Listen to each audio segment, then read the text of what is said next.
Welcome back to Case Closed Anime Review, episode 122.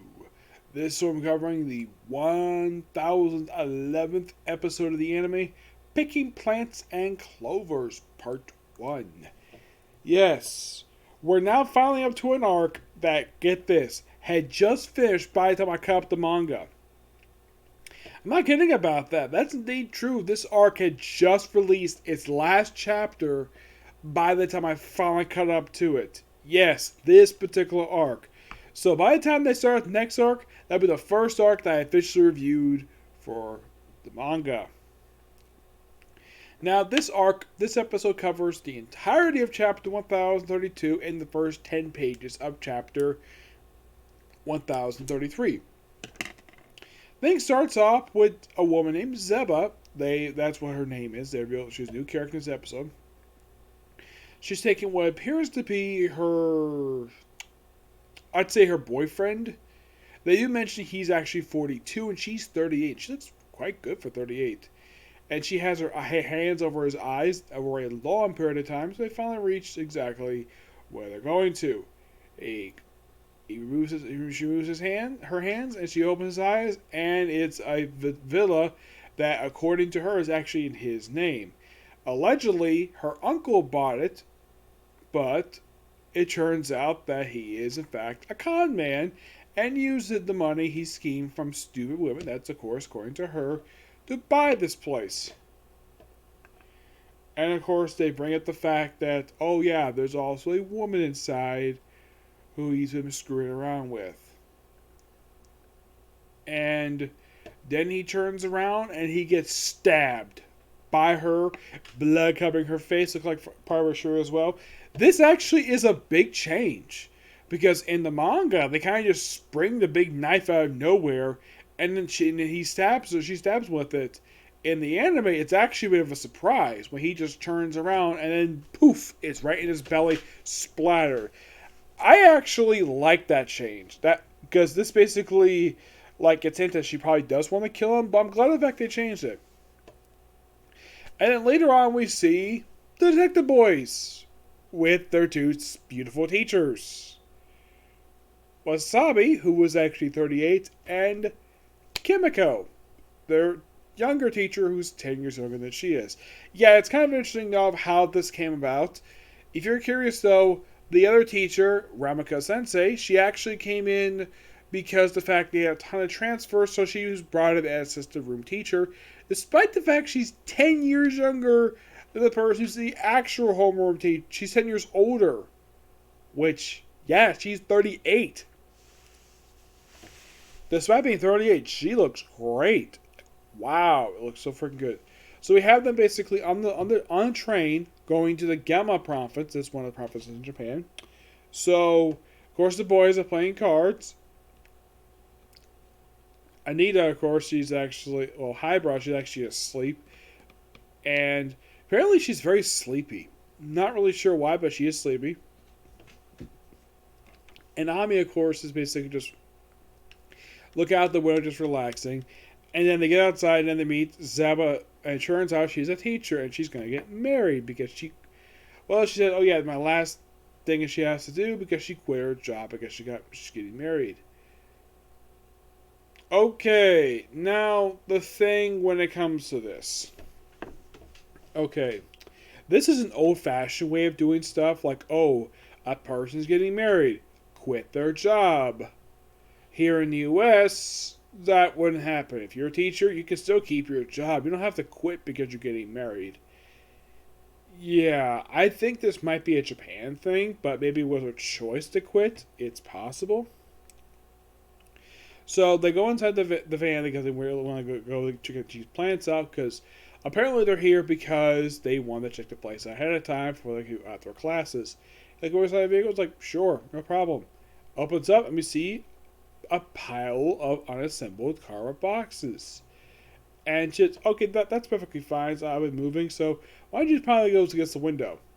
And the thing is, the windows they cover across basically the side windows on the right side of the vehicle, which I would think also that side, if this is supposed to be a van, Why is it only one door opens? They refer to it as a rear door. This makes no freaking sense. And apparently covered the back rear windshield. I'm like, that's interesting. Yes. So they drive along and they arrive at the location. Of course, she backs up. I'm thinking of like, wouldn't she be backing into a tree because she can't see exactly what's behind her? Apparently, she just happens to park at a right spot. Though the tree that she's nearly gonna hit look like there's some red stuff there. Yeah, that's actually never explained. If you're curious, though, is this a minor change to the manga? Yes, it is. So they go out and they pretty much like gonna go pick plants. And apparently, these kids are very excited to pick plants for some reason, probably for a science project. They're like, well, take a picture. Okay, take a picture in front of the vehicle, and notice the tree. There is nothing there, but there was something there later. And later, I have a montage of them picking plants, which is quite nice. And yes, it's on the manga too, so not really much change here. And then apparently, like, oh, let's pick, yeah, because it mentioned like this making a little exhausted, a little thirsty. So Zeba asked Ami to carry bottles of water. I'm like, okay, why couldn't she ask teachers? Why did she have to ask one of the kids for? That makes no freaking sense, in case you're thinking, though. Yeah, it really doesn't. And like I said before, this actually happened in manga too, so I'm not blaming TMS for this. I'm blaming basically the writer of the series. I mean, come on. Since when do you force a little kid to carry bottles of water? Like, normally here, basically the adults take care of that. No problem. The little kids don't have to do something like that. I mean, they might help a little bit. Usually they might volunteer. Usually a lot of time they're not usually asked to do this. And also, just by sheer coincidence, she just happens to lose her earring. And so we're looking around. Of course, they explain later she found a four-leaf clover that she apparently can't find. And then, of course, apparently they didn't notice this at all. And then all of a sudden, the winds change. And then Conan, I think it's Conan, Micho, and Barakia run to where the smell is coming from. And there's a dead body. Yep, a dead body. And I would have thought, though, Conan would have stopped the teacher from basically hugging a corpse. Because that's a bad thing and it kind of messes up the crime scene. No, Conan doesn't stop her at all. I would think one of the teachers might stop her. He was strong enough to do it. He can't do it because he's in a freaking child's body. But nope. Oh, yeah. A lot of stuff basically are kind of so... Everybody's written to be so dumb. Like, written to be like... So do, like, dumb things because we're just happy there. Oh, yes, and who's the inspector basically comes by? It's the idiot one. Yes, he's here. And yes, he's in the manga too, and he's going to be this much of an idiot. And the thing is, he says stuff that actually is partially true. Yeah. Well, mostly true. He uses the Zebzia basically plants the body there, possibly presumably killing him. Yeah, he says all this stuff and he has nothing to back it up. Typical him. And, well, they open up his pocket. Turns out the guy is a con man. I mean, the viewer probably knew this right away. So it's one of those situations where the viewer already knows exactly stuff before the characters do. Yes, this is a trope that... Well, it's a trope that nobody likes. If they're going to reveal stuff, reveal at the same time as the characters do, because this is a kind of really dumb trope, and I'm surprised that the writer of the series basically went this far. Oh, let's reveal something we already know. Yeah, the fact he's a married con man. The fact he's been scheming women out of money. Also, he is actually wanted in 5 provinces. Okay, now this actually is partially true, because I'm sure con artists basically are very difficult to find. Because you want to know why? Because they keep changing their IDs or they change their appearance. They are very difficult to find from what I've heard. Yes, these guys are like chameleons. They'll take your money and then they'll basically transform to somebody else and completely disappear. Yeah. So... Of course, they also noticed, though, that there's a tracks behind it, which, of course, I'm glad the kids didn't go over there because even they're smart enough not to disrupt the crime scene. Yeah, at least the kids are written to be pretty reasonable, despite being kids. It's their teacher who's visiting there. She's written to be an idiot. And of course, well, they check out the photo later about the picture they took earlier. And of course, in the police discover, oh yeah, the guy's got a villa in his name. So they expect to go check it out. Meanwhile, though, we have Ami looking for the missing four-leaf clover. And of course, Conan does something quite interesting. That Remika basically is reminiscing about, like, apparently, I do recognize the guy who's in the flashback. He's the guy who Masami Sarah's brother, yeah, it's the middle brother, or younger brother, where he apparently became a non-blood relative of his, and he actually died years before the series. And it suggests that she was. Responsible for his death. It's, in case you're curious, though, it hints at something that is actually not explored here. And of course, Conan discovers that her right eye is damaged. When the heck this happened? They don't say. Though this is one of the hints of this character being Rum. Yeah, she is one of 3 characters suspected of being Rum. This actually is the first hint at it. And if you're curious, though, do they reveal that she is Rum in the manga? No, she's not Rum at all. This is basically a red herring.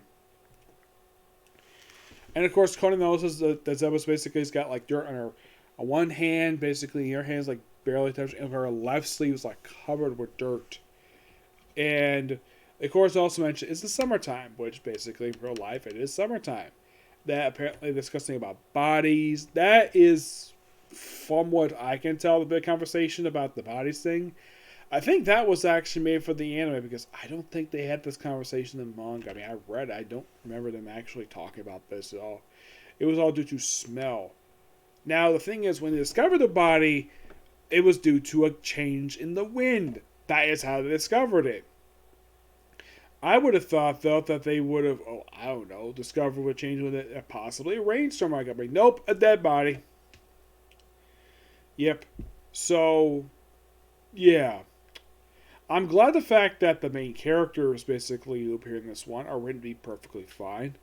Anita, she doesn't really do a lot of anything. I mean, she's there. In case you're curious, does she really do anything this arc? The answer is no. She barely even gets any dialogue in this arc. Though next arc she has played a role. Oh yes, she does. Of course, that one's the Antique Faucet case. That, believe it or not, is the very next case right after this one. Yeah, the very first arc I officially reviewed for the series for the manga, that one is going to be next. And I don't think they're going to cover that after next week's episode. Oh no, they're going to finish this arc up next week, and then probably wait about 3 months before we finally do another one. Yep. Is this episode good? Oh yeah, it's good. There's nothing really wrong with it at all. It's a really good episode, and I can't wait for next week. Yep. So yeah, that's particularly it for this particular review. I probably will have one more video due tonight, the review for Doctor Who. Yes, because I'm actually about halfway through a particular story. I'm like halfway through a 6-episode story. You'll find out which one it is when I talk about it. And it's quite interesting, this one, okay? Next video. Bye.